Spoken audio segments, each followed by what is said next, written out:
guys, welcome to the Everett Silver Show. We have exciting guests as we do every week, and so I want to thank you so much for tuning in, and I'm always bringing it to you, so thanks so much for staying in tune with us. Stay connected.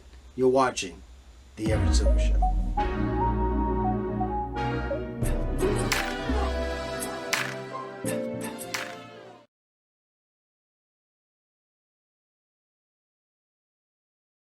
Disney Channel and Untitled Disney Plus. Brand new series, The Villains of Valley View. I have two of the stars who play father and daughter, James Patrick Stuart and also Isabella Pappas is with us.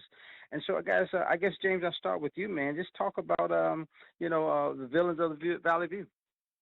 It's Villains of Valley View is a sitcom, which feels familiar. If anybody who grew up in the 90s, Friends, Seinfeld, Will and Grace, Frasier. So the multicam format. But in 2022, Disney has provided us a special effects department that is out of this world. And it's not just green screen CGI. I mean, there's practical effects, there's action sequences. So it's this hybrid with incredible heart and jokes that make you laugh out loud, we've been joking all morning about how it sounds like I'm trying to sell something. But what I love about this is that we've been working on it in secret for 7 months.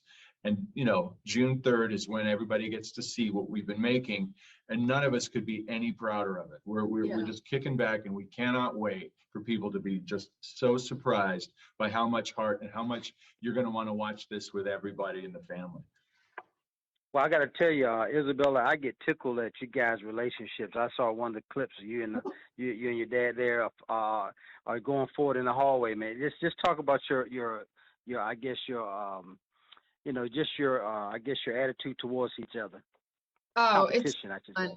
I remember that was one of the first scenes we really got to shoot together. And since then, I mean, he's like my second dad. We're super close. And it's really fun. It's fun to be able to joke with people and to be able to, poke fun at each other. And I think that their relationship in the show is so fun and interesting. And I think that every father and daughter will be able to relate to it. I think that there's elements of, oh, I hate you, but I love you, but I hate you. And also, they blackmail each other, which is probably a very extreme version of what I think a lot of fathers and daughters experience in terms of, bargaining, don't tell mom this, don't tell mom that. And, I think that it's very truthful, even in its most extreme moments. And I think he's given up trying to parent this one. I think it's just outwardly competitive.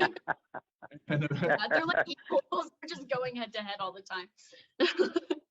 But James, everybody remember you from Valentine General Hospital, man. How's this role different from what we know you from? Well, at first, he's a lot funnier than Valentine. Valentine is a broody and anxious bon vivant. This one is Vic is closer to a teenager. I mean, I think of him as a bit of a golden retriever, but with really great hair. Oh, yeah. And then Isabella, you're no, I was gonna say, Isabella, you're Oliver Award nominated actress, best known for your role there, Finding Alice. So I know, what is it like now, with Disney Plus Family? It's amazing. I mean, I never thought I would be doing something like this. I'd really, up until now, I'd only done, serious, more like drama centric roles, and this is just something completely different, but I love it so much. And I think one thing people don't realize is they think, oh, comedy, that's fun, that's funny, and it must be easy, whereas like crying and doing those scenes, that's really hard. And it's like, no, making a whole room of people laugh is super hard, super nerve-wracking, and super rewarding. And I love doing comedy. I love playing this character, and I feel like this is so much more than like what people think. I think a lot of people perceive it as a kids show, and people are going to watch it and they're going to realize like this is a family sitcom. This is bringing Disney back to like the golden age of Disney, when families would all sit and they could all enjoy a show together. And I think that it's really going to bring back that kind of, I think, family bonding time where, everybody sits and watches something together, and it's not just everyone off in their separate rooms doing their own thing. Well, I got to tell you guys what Disney is doing and turning out. You guys are doing something extraordinary. And James, you said it best, I think, man. Just we can sit back and enjoy all the work and hard work that you guys put in. I want to let everybody know the Villains of Valley View premieres again, as James said, Friday, which is today, the third. Has two back-to-back, I believe, episodes at 8 p.m. on Disney Channel. Also, I believe the first 5 episodes will be available on Disney Plus on June 22nd, I believe it is. Yeah. Well, again, I want to thank James Patrick Stewart, Isabella Pappas. Guys, thank you so much for doing the show. Pleasure to have you. Thanks, Everett. Thanks so It was much. so nice to meet you. You're so welcome. Nice to meet you guys. Bye-bye. Well, guys, thanks so much for tuning into the Everett Silver Show. Stay tuned. Don't turn that dial because we got more exciting guests right here on the Everett Silver Show. Be back in a moment.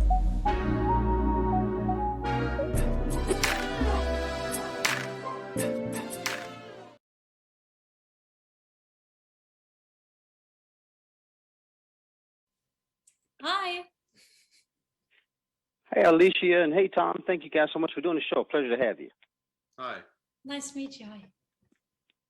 Well, folks, I'm telling you, becoming Elizabeth, everybody's talking about the queen you know, the girl you don't. And I tell you, talking about, I have 2 of the stars, Alicia Rittenberg and also Tom Cullen. New Stars drama series includes the untold story of the early life of the English most iconic queen. And so I have the wonderful privilege again of talking to the stars. I'll start with you, Alicia. What is it like? Let's talk about this film that everybody's talking about. Well, I think it's just so much you do not expect. I mean, it's like having a look behind the curtains, and what is waiting for you is not just an incredibly dangerous and dark world, but also just like a psychological portrait of a young girl coming of age, enveloped in an incredibly difficult relationships with her brother and her sister, where she has to make decisions that you do not want to make, where she's in a very difficult relationship and tries to fall in love for the first time with her stepfather, which shouldn't be.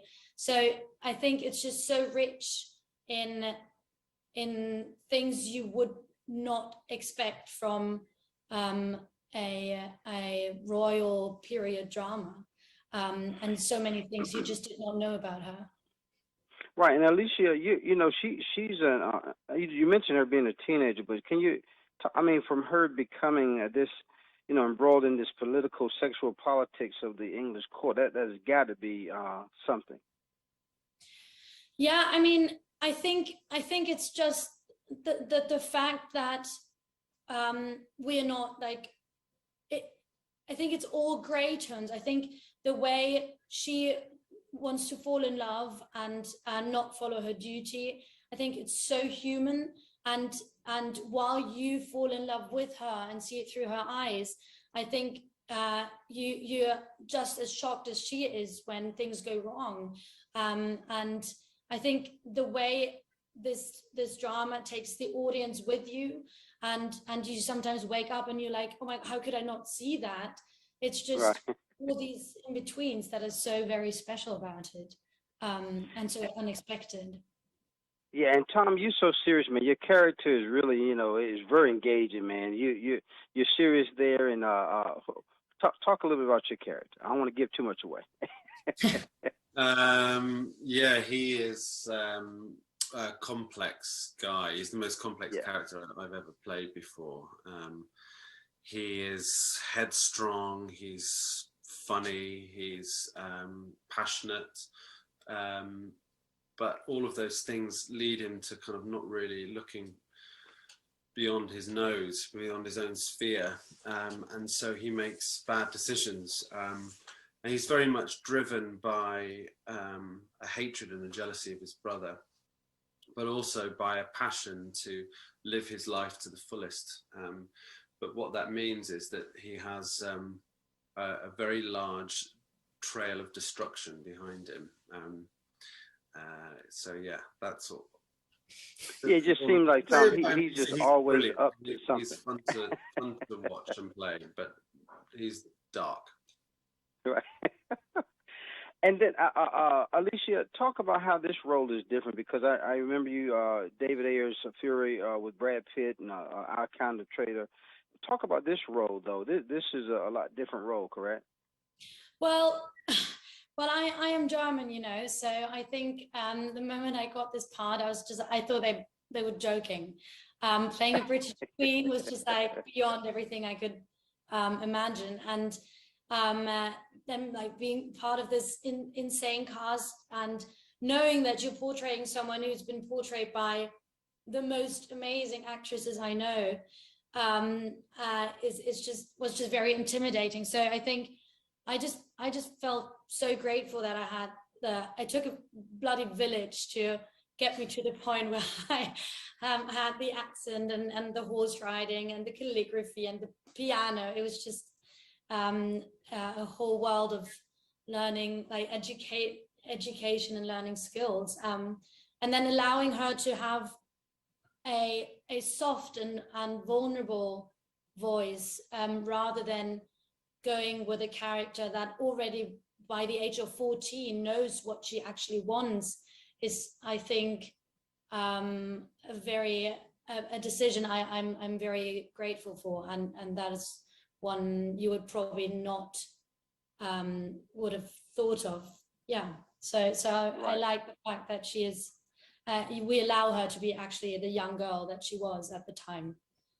Right. And then, Tom, to your credits too, man. I remember Black Mirror, which got some critical acclaim there from Emmys. But talk about, I mean, you also, I think it was Charlie Dorfman's Barbarians, Castle in the Ground, and the other half. But this role here, I mean, it's kind of more intense than those. Just different than those other characters. Yeah, I haven't played a part necessarily like Thomas Seymour before. I normally play quite serious, brooding characters, so it was fun to play somebody so alive. It was exhausting, but fun to play, and I think that he's a kind of indicative of what this show is. He's not a character that I've ever really seen before in a period drama of this ilk. And I think that is very much for a lot of the characters in the show, and the way that the show is built. It's very different than any other period drama of its kind. Anya Reese, our showrunner, she was only 28, 29 when she was showrunning the show. And she's this kind of very cool, very punky young woman from South London who you would never expect to write a period drama. And I think that the show really has her energy. It's a punky energy, a funky show full of this kind of fantastic energy. And Thomas Seymour's definitely within that kind of framework. Well, I got to tell you both, I enjoyed what I saw. It either captured the timeline. I mean, just the filming of it just seemed to be breathtaking. But I want everybody to know, Becoming Elizabeth premieres Sunday, June the 12th at 9 p.m. on Stars. Available at also midnight on the Stars app, All Star streaming, and also on-demand platforms. So again, I want to thank Alicia Von Rittenberg, also Tom Cullen. Thank you so much, guys, for doing the show. Pleasure having you. Thank you. It was nice to meet you. And nice to meet you guys as well. Bye-bye. More guests coming your way. Don't touch that dial. I'll be back in a moment.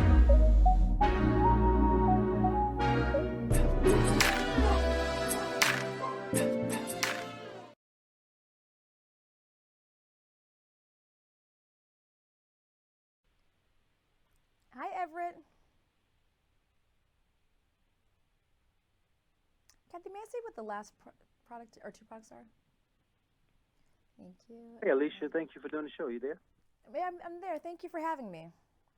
What a pleasure to have you, Alicia. Well, folks, my guest is with us. How to cut through some of the clutter and be savvy shopper, and just look for some of the red seal of approval from Product of the Year. And America's largest consumer voted award for product innovation. And so here to give us some of the sneak peek of some of the winners this year is TV host Alicia Quarles is here with us. And again, good morning, Alicia. So what's the Product of the Year?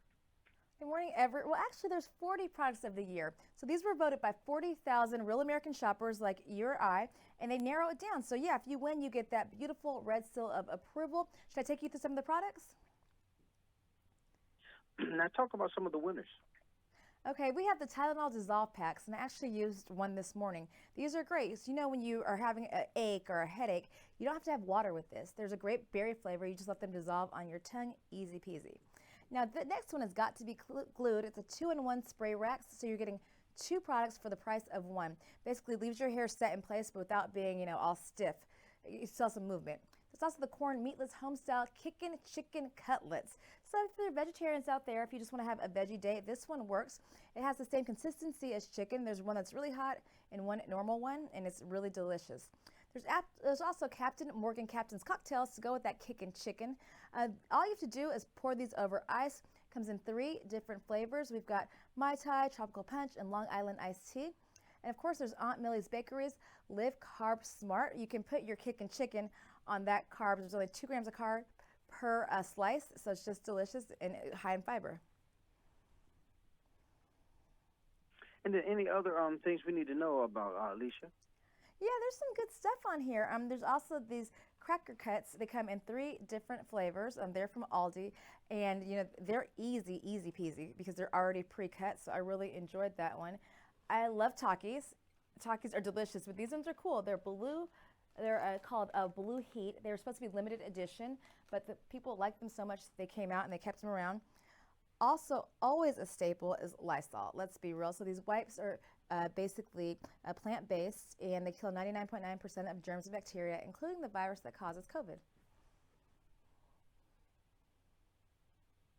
I tell you so many wonderful things, and then I tell you any last-minute things we need to know, Alicia. Well, yes, you know, you don't have to be last minute about it, because if you can go to productsoftheyeurusa.com, you can check out all 40 products and, you know, get involved. It's a lot of fun on there because you'll discover stuff that you didn't even know about. Well, I want to appreciate again, TV host Alicia Quarles has been with us, giving us those wonderful things. Where do we go for information, Alicia? Go to productsoftheyeurusa.com, and all 40 products are listed. And also look for the red seal of approval wherever you're shopping or if you're shopping online. But look for that red seal approval, you guys. Again, TV host, what a privilege to have Alicia Quarles with us. Alicia, thank you for doing the show. Thank you. More guests coming your way. Don't touch that dial. Be back in a moment.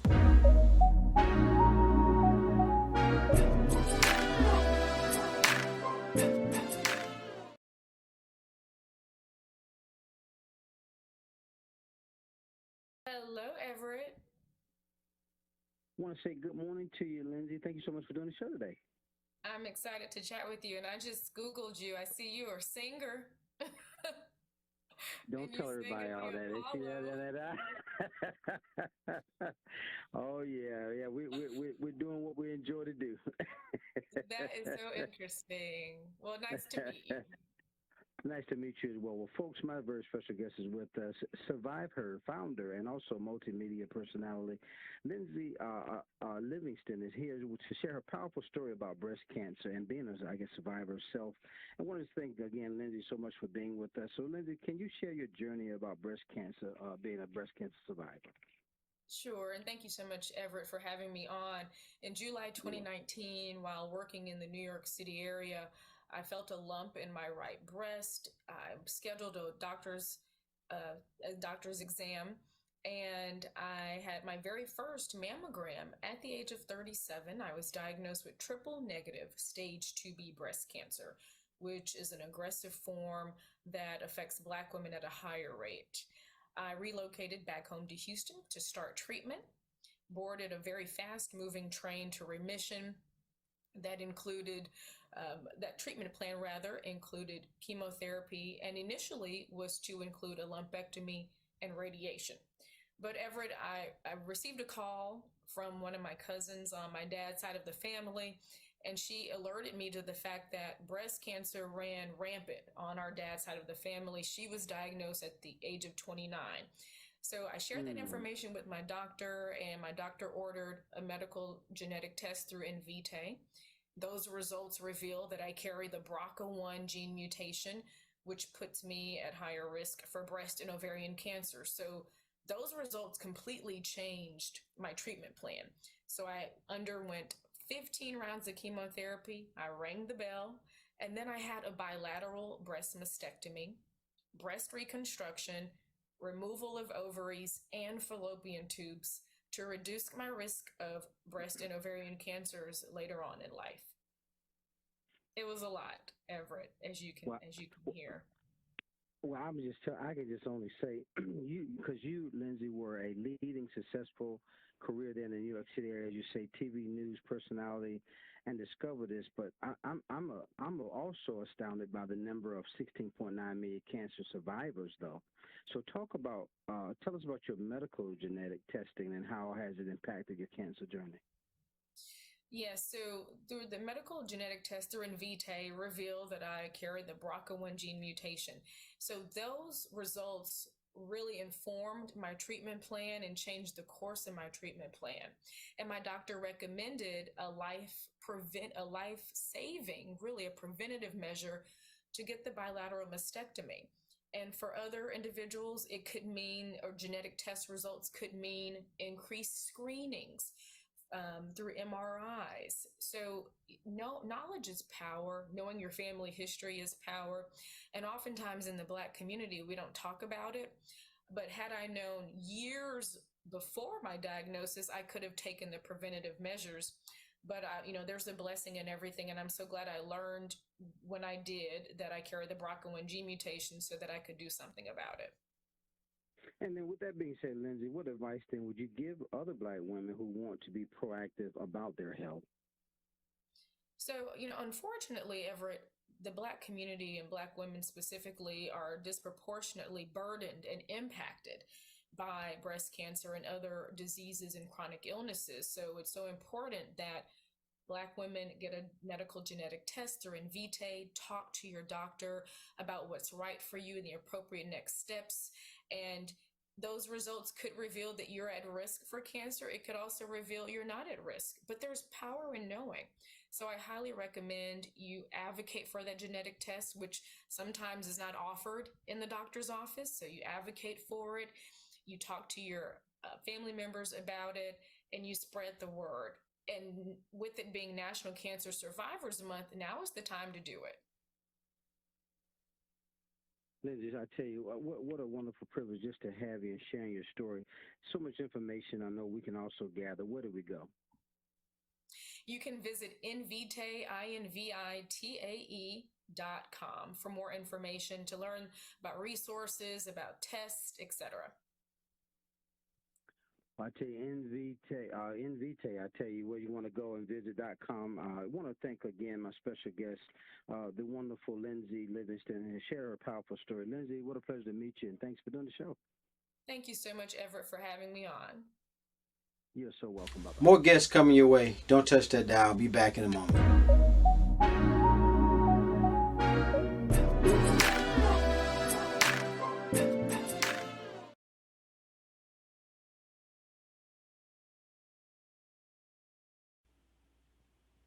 Good morning, Dr. Cerulli. Thank you so much for joining us today.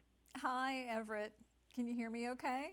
I can hear you okay, and thanks again for doing the show. Well, folks, my guest is with us. It's not just about kids, though, what you need to know about ADHD, also in adults and the importance of diagnosis. And I have board-certified psychiatrists, also our ADHD specialist, Dr. Teresa Cerulli is here with us. And we're going to talk about, how leaving undiagnosed can affect our lives. And that being said, doctor, what does ADHD look like in adults? Thank you for inviting me to talk about this important subject.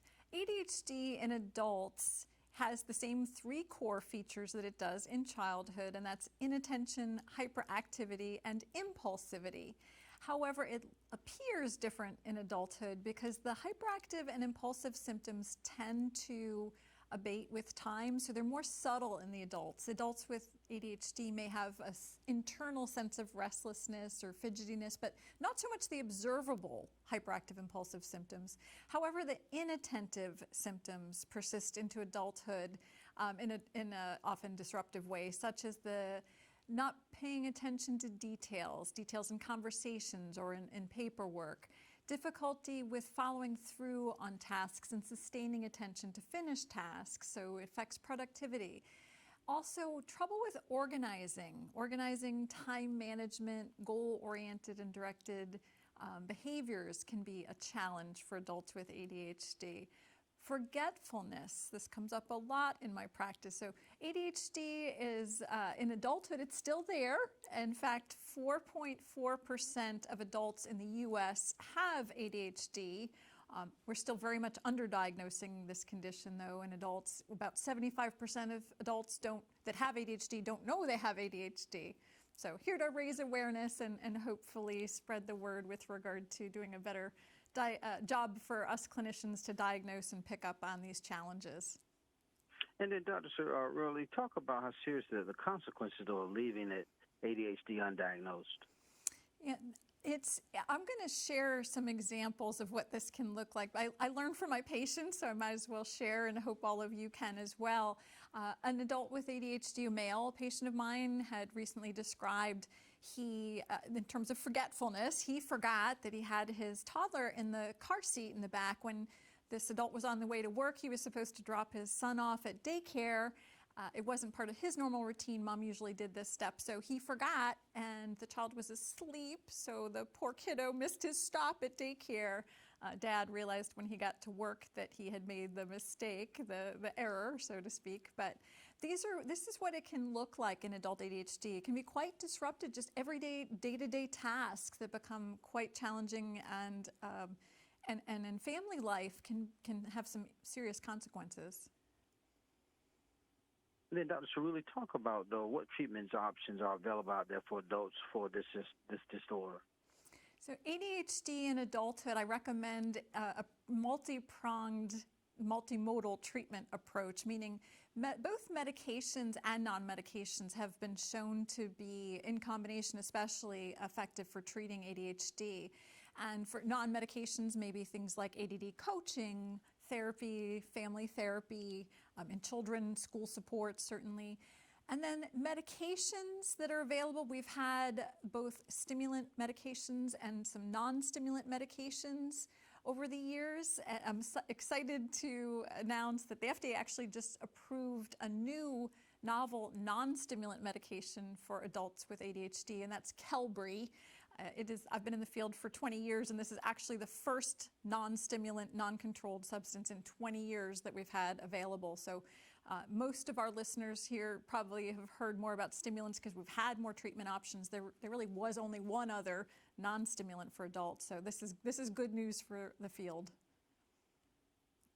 And then we got to tell us where we go, doctor, for further information. If you're interested to learn more about adult ADHD, I would recommend Adhd.org. That's the Adult Attention Deficit Disorder Association's website. And then for Qelbree, the new non-stimulant, non-controlled medication that the FDA just approved, is Qelbree.com. That's Qelbree. I'm spelling it because people keep wanting to put a U in, and there's no U in Qelbree. So more information, that's helpful because a lot of your practitioners are not going to have heard of this medication yet, so we can educate ourselves and others. Well, again, I want to thank, again, Dr. Teresa Cerulli has been with us, board-certified psychiatrist, also ADHD specialist. Make sure, guys, you go to Adhd.org, or, again, as she said, is it Qelbree or Qelbree.com, I believe it is. You got it. So thank you so much, Doctor, for doing the show. Thank you so much for having me. Okay, you're welcome.